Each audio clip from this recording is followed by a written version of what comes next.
السلام علیکم ورحمۃ اللہ وبرکاتہ۔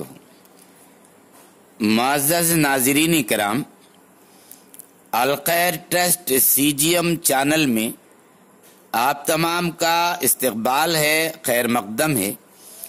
حسب معمول ہماری گفتگو کا عنوان سیرت طیبہ صلی اللہ علیہ وسلم ہے۔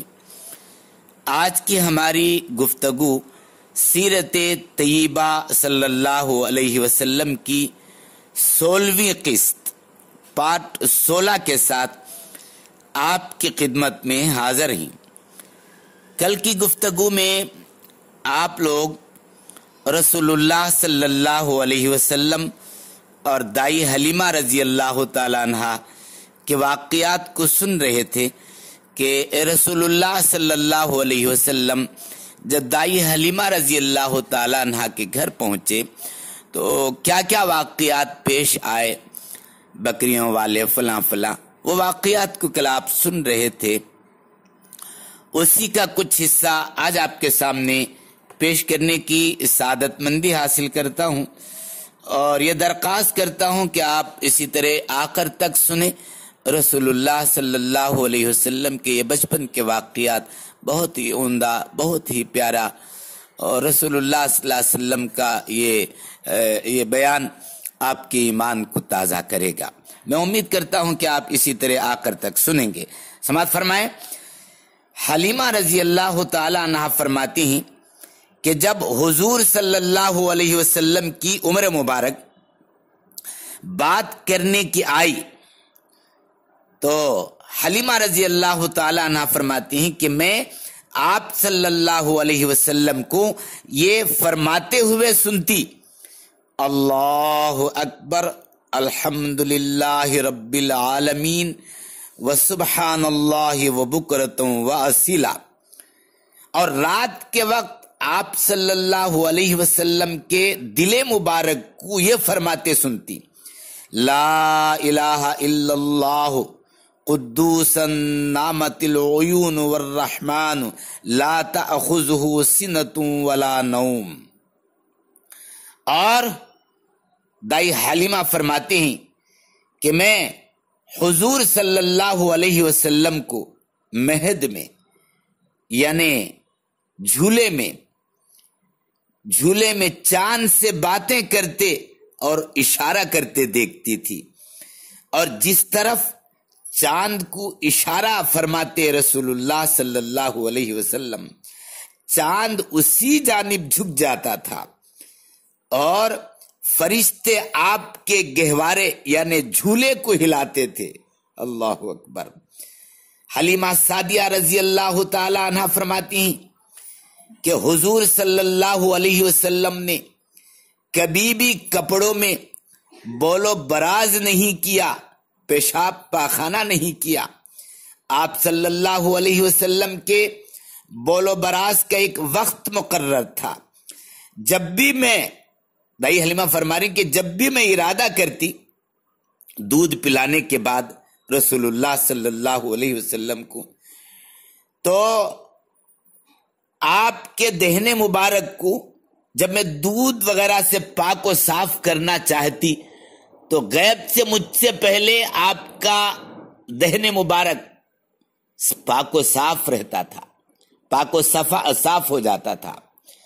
اور جب چلنے کا زمانہ آیا اور آپ صلی اللہ علیہ وسلم کو دیکھتی میں کہ آپ بچوں کو کھیلتا دیکھتے تو آپ صلی اللہ علیہ وسلم ان سے دور رہتے اور انہیں اس سے منع فرماتے اور کہتے: ہمیں کھیلنے کے لیے پیدا نہیں فرمایا گیا۔ حلیمہ سعدیہ رضی اللہ تعالی عنہ فرماتی ہیں کہ حضور صلی اللہ علیہ وسلم کی نشو نما دوسرے بچوں سے نرالی تھی۔ ایک دن میں حضور صلی اللہ علیہ وسلم کی نشو نما اتنی ہوتی تھی جتنی دوسرے بچوں کی ایک مہینے میں ہوتی تھی، اور ایک مہینے میں اتنی ہوتی جتنی دوسرے بچوں کی ایک سال میں ہوتی تھی۔ اور میں دیکھتی روزانہ ایک نور آفتاب سورج کے مانند آپ پر اترتا اور آپ کو ڈھانپ لیتا. پھر آپ صلی اللہ علیہ وسلم روشن ہو جاتے. اللہ اکبر. اور جب رسول اللہ صلی اللہ علیہ وسلم کسی چیز پر اپنا دست مبارک رکھتے، ہاتھ رکھتے، تو فوراً بسم اللہ کہتے تھے. اور دائی حلیمہ فرما رہی کہ میں آپ صلی اللہ علیہ وسلم کی ہیبت، رعب اور دبدبے سے اپنے شوہر کو اپنے قریب نہ آنے دیتی، یہاں تک کہ آپ پر 2 سال پورے گزر گئے.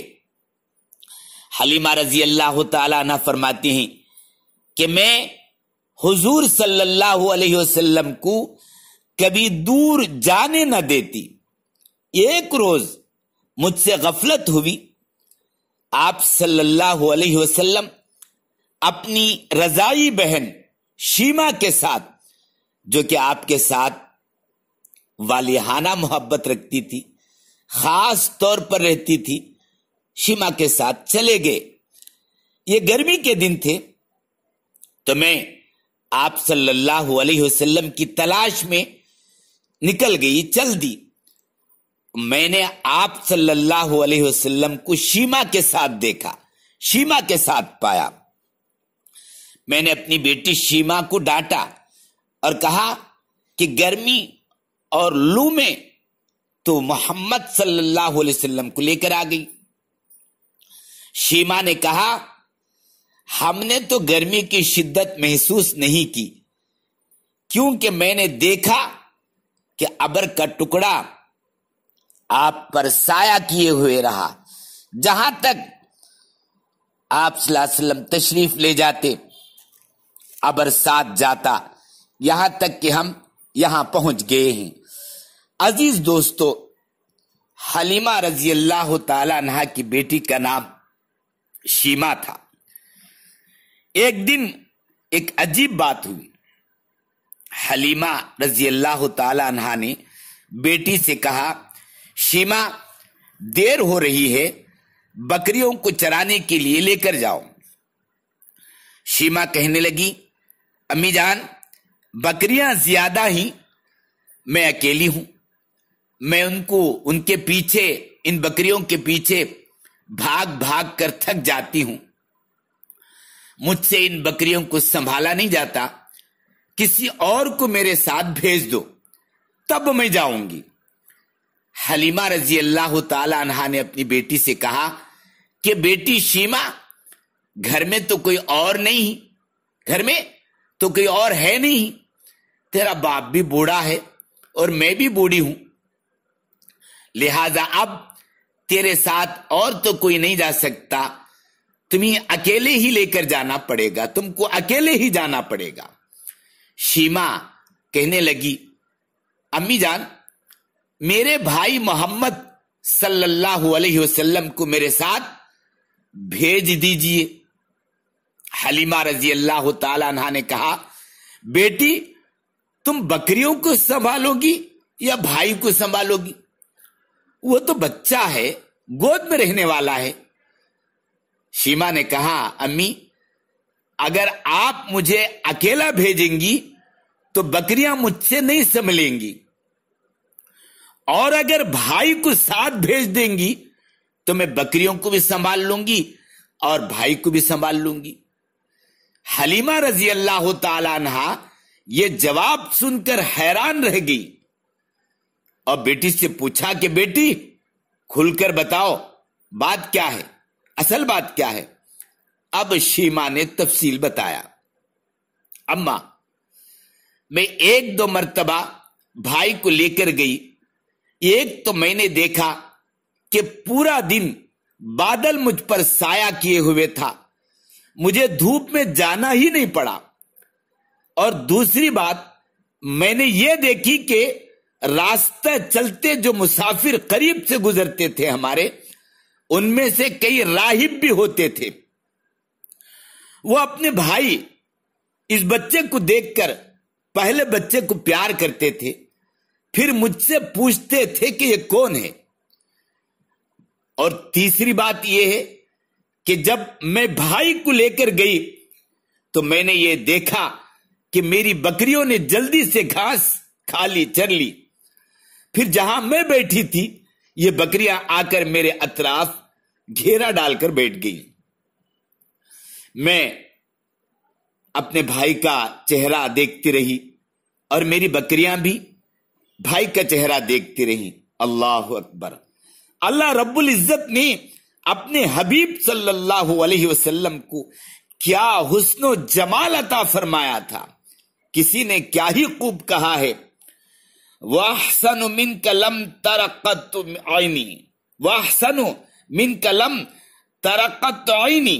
اے محبوب صلی اللہ علیہ وسلم، آپ سے بہتر خوبصورت چہرہ کبھی میری آنکھ نے نہیں دیکھا ہے. وَأَجْمَلُ مِنْكَ لَمْ تَلِدِ النِّسَاء. اور آپ سے زیادہ حسن و جمال والا کبھی کسی عورت نے کوئی بچہ جنا نہیں ہے. خلقت مبرأ من کل عیب. آپ اس طرح عیبوں سے پاک اس دنیا میں پیدا ہوئے. کأنک قد خلقت کما تشاء. جیسا کہ اللہ نے آپ کو آپ کی مرضی کا حسن و جمال دے کر پیدا فرمایا ہو. اللہ کے محبوب صلی اللہ علیہ وسلم کے حسن و جمال میں وہ کشش، وہ جاذبیت تھی کہ جو بھی دیکھتا تھا اپنے دل کا سودا کر لیا کرتا تھا. میرے عزیز دوستو، آپ صلی اللہ علیہ وسلم کی بہن شیما آپ کو گود میں لے کر لوری دیتی تھی. ہمارے ہاں بھی عورتیں لوریاں دیتی ہیں. آپ کو اچھی طریقے سے معلوم ہے، آپ بھی اولاد والے ہیں، آپ بھی اپنے بچوں کو لوریاں دیتے ہوں گے دیں گے. اپنی اپنی زبان میں دیتے ہیں. اب پہلے تو عورتیں اپنے بچوں کو جو گود میں لیتی دودھ پلانے کے لیے، اور جب بچہ روتا تو مائیں اپنے بچوں کو لوریاں دیتی تھی. کیسے؟ حسبی ربی جل اللہ ما فی قلبی غیر اللہ. یہ پڑھ کر بچے کو لوری دیتی تھی پہلے کی مائیں.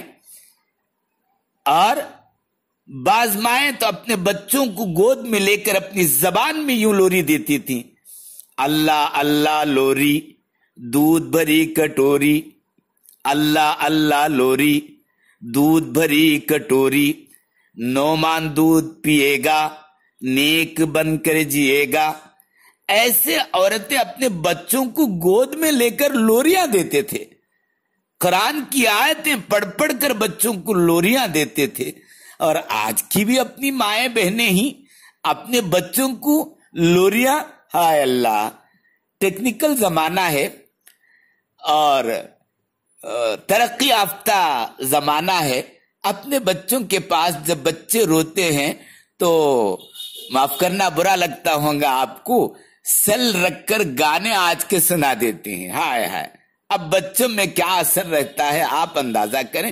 بڑے ہو کر وہ اپنے ماں باپ کی کیا قدر کریں آپ اندازہ کریں. میں آپ کی وہ چوٹ لگنے کی بات نہیں بول رہا ہوں، زمانے کی ایک بات آپ کے سامنے کہہ دیا. تو خیر، اس میں جو مائیں اپنے بچوں کو لوریاں دیتی تھیں اس میں اللہ کی یاد بھی ہوتی تھی اور دعا بھی ہوتی تھی. اور آج کی جو مائیں اپنے بچوں کو لوریاں دیتی ہیں وہ گانے ہوتے ہیں اور برے برے اقوال ہوتے ہیں. اللہ حفاظت فرمائے. اور وہی بچوں کے اوپر اثر ہوتا ہے. اس لیے اپنے بچوں کی لوری دینے کے وقت میں بڑا دھیان رکھیں تاکہ جو ہے بچوں پر اس کا اثر ہو. شیما بھی اپنے بھائی کو گود میں لے کر بیٹھتی تو وہ بھی لوری دیتی تھی. بعض سیرت نگاروں نے لوری کے وہ الفاظ اپنی کتابوں میں برکت کے طور پر لکھے ہیں. اس لوری میں کا ایک فقرہ سنا کر میں اپنی بات کو ختم کر دوں. فرماتی تھی، ربنا ابق لنا محمدن، ربنا ابق لنا محمدن. ہائے اللہ، اے ہمارے پروردگار ہمارے اس بھائی محمد کو ہمیشہ سلامت رکھنا، ایسی دعائیں دیا کرتی تھی۔ اللہ پاک ہم سب کو عمل کی توفیق دے اور اپنے بچوں کو قرآن و حدیث کی لوری دے کر ان کی پرورش کریں، تاکہ یہ بچے بڑھ کر ماں باپ کی قدر کرنے والے بنیں۔ اللہ ہم سب کو اس پر عمل کی توفیق عطا فرمائے، آمین۔ وآخر الدعوانا الحمدللہ رب العالمین۔ السلام علیکم ورحمۃ اللہ وبرکاتہ۔